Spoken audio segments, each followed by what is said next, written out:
Welcome to Smackey's Garage. Today we're going to be making more progress on the Factory 5 GTM kit car. What we're going to end up doing is we're going to end up working on the interior of the car. We're going to spend some time trying to get the dash and the center console more buttoned up and ready to get fully installed in the car.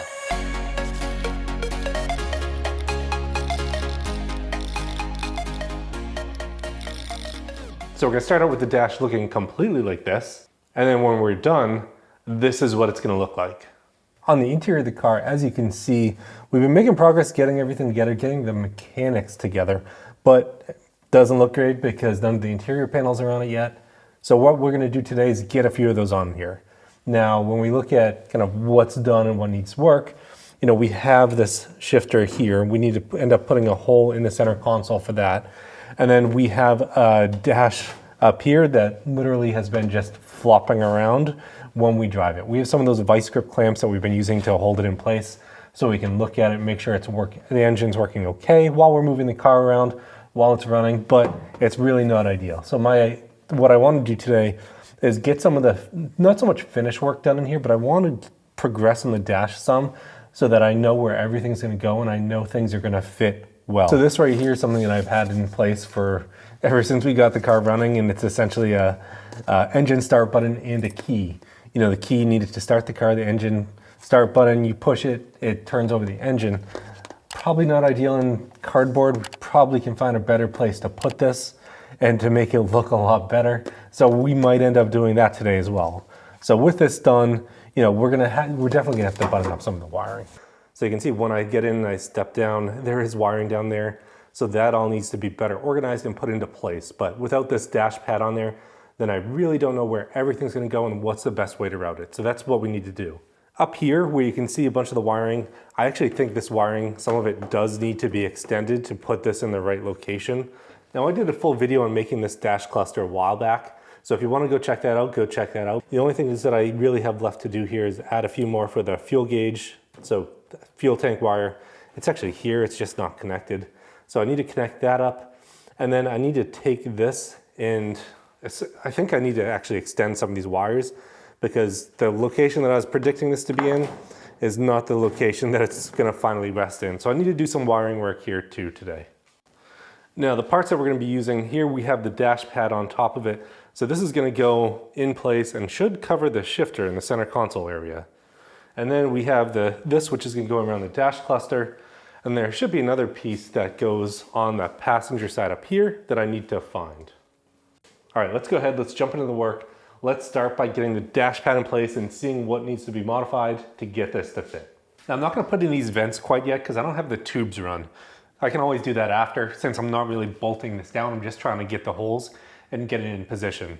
So the first thing that I'm gonna need to do is actually take this here and figure out how this is gonna sit on top of this body. So this piece here is supposed to literally sit on the front of the chassis on top of the fiberglass. So we're gonna go ahead and we're gonna line that up and then we're gonna drill a hole here for the shifter. So it should just lie right on here. So if I put this in,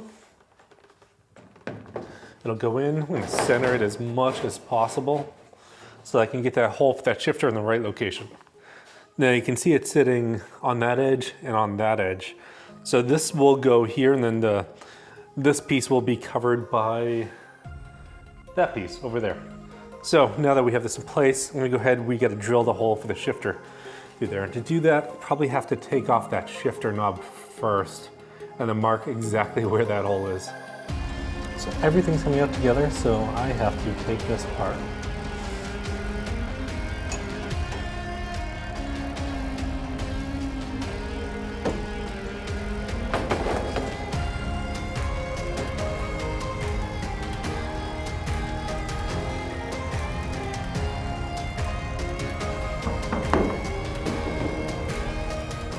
Now it says to take a 2 1/4 inch hole saw, use that to cut the hole. So we're gonna do that with a 2 1/8 hole saw. We're gonna start here. We'll make our way bigger as we need to.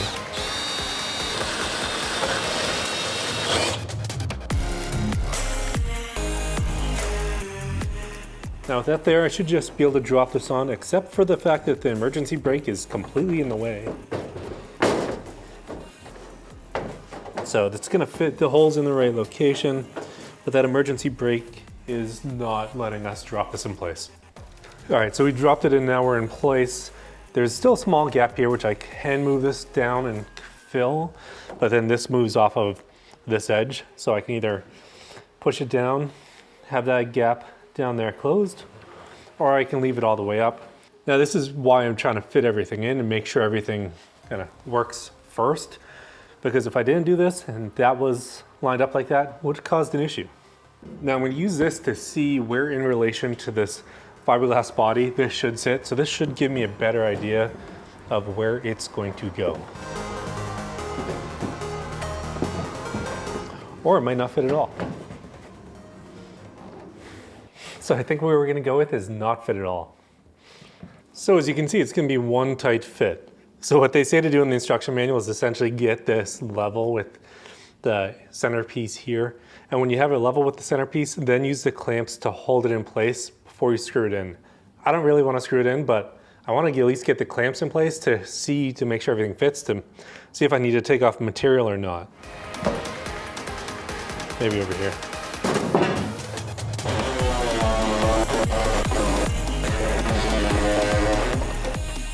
All right, so let's take a look at where the problem is now. So this piece, it now drops into place where it's supposed to, but the issue that I'm having is this is actually coming in contact with this piece here. So this needs to be modified to be able to fit with this, and this aluminum piece down here. So this definitely, I either have a choice. This gets modified or this gets modified. This is gonna be the thing that gets modified. It's not off by that much, but I mean, it's definitely too long for where it should be sitting. Now this side fits a lot better with this in place. So you can see I was able to push this in because when we look down here where my switch is, it's actually concave, so it's going down. So this isn't making contact with something that's sticking out. You know, but looking at this is actually sticking down a few inches, probably further down than it should. So this probably could get trimmed. So that's making me wonder, does that other side need to get trimmed as well? So what I think I'm going to do is I'm actually going to mount the piece here, so the big centerpiece, to this, get it in the right location, attached, and then mark where I want to be able to cut that and take that apart, because it's just, I mean, that's not in the right location. So that's something that just is hanging down that doesn't really need to be hanging down. But as I was saying, it's kind of put it together, take it apart, put it together, take it apart, over and over again until it fits right. So we're gonna get this dash fitting right. All right, so what I've decided is I'm gonna take this apart, I'm gonna reshape this area. So I have everything kind of mocked up. I looked at some pictures online and how other people have done it. So essentially, I lined everything up in the car, I looked at where everything was making contact, and I need to take off an area this big, which is a lot larger than I expected, but I'm gonna be on the safe side. I'm gonna cut on the inside of it, and I'm gonna save all this material by peeling it back just so that nothing gets damaged, and then I can pull it over. But this should allow more clearance in there so it'll fit right, and then I can just take this and I can pull this back over and put it inside. Now I'll have to use more adhesive on it to keep it in place, but this is the right way to get it to fit.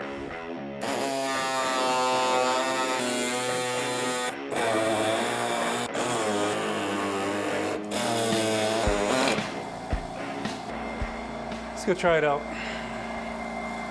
Okay, so you can see it's pretty much a perfect fit now. You can see the excess material down there that I still need to wrap over, but when you look at it, it's fitting in all different locations and everything looks to be good. So this side's ready to be mounted to the dash as well. So you can see this side could go up a little bit. That side, I need to tuck that, maybe try and do a little bit of trimming, but overall, the dash looks like that side is good to go now. Looks like I didn't need to take out as much material as I did out here, but this side still matches the other side, so I'm assuming everything's still gonna seal okay. If it isn't, then I can always kind of close that back up. So it's installed exactly as it told me to. It actually said 4 or more. I used 5 rivets. So this piece is all held on just by rivets, and that's fine because it probably shouldn't need to come off. All right, so we're fitting pretty well so far, you can see.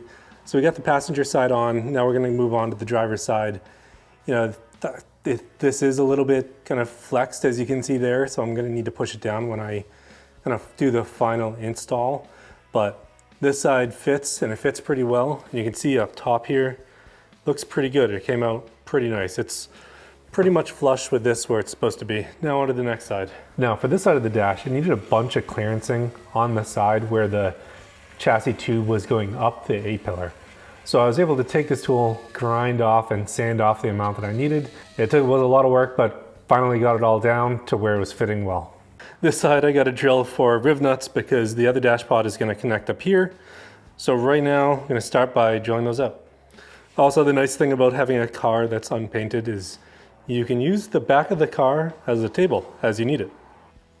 Okay, now it says to put 4 of these in here, but realistically, there's only enough room for 3. And these are pretty much on the edge as it is.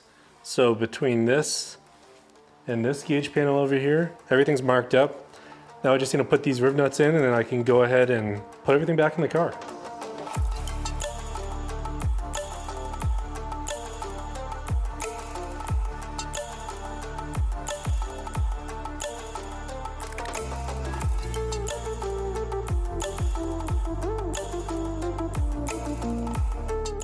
All right, so we got the dash in, and it doesn't look too bad. So dash is in across the top.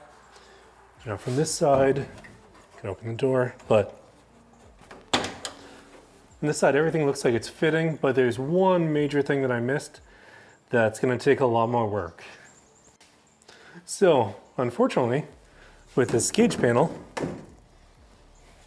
you'll notice that it actually comes in contact with the steering.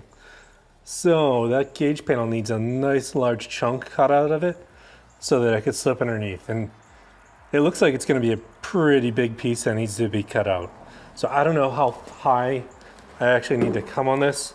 My guess is it's probably going to be up to here on the gauges. So we'll have to see how this all comes out and how everything fits. But I was kind of surprised at how much needs to be removed. Now, if this dash was a little bit higher, it wouldn't be an issue, but the dash is sitting exactly where it's supposed to, and everything's starting to line up, except for that. I need to push this down a little bit more. But overall, everything's coming out pretty good now that everything is held in place. This side is riveted on so it doesn't come apart. That side's riv nutted on so that it could come apart if I need to. And overall, everything seems to be fitting decently now. So the dash is in. It's really about that center console and that center gauge cluster that needs to be finished off. So this is one of the problems that I decided it's probably best to step away from for a few days to see and get some ideas how I'm going to do this. And what I think the best plan is I'm actually going to take the 2 bolts out and I'm going to drop the steering wheel and everything straight down. From that, I'm going to put the dash up there inside of the dash pad. And with that in place, I'm going to move this back up and then I'm going to start cutting around it little by little just so that I don't cut too much. But I'm going to make that a problem for the next video and the next weekend, so don't forget to subscribe so you can follow it along. I'll see you next time on Smackey's Garage.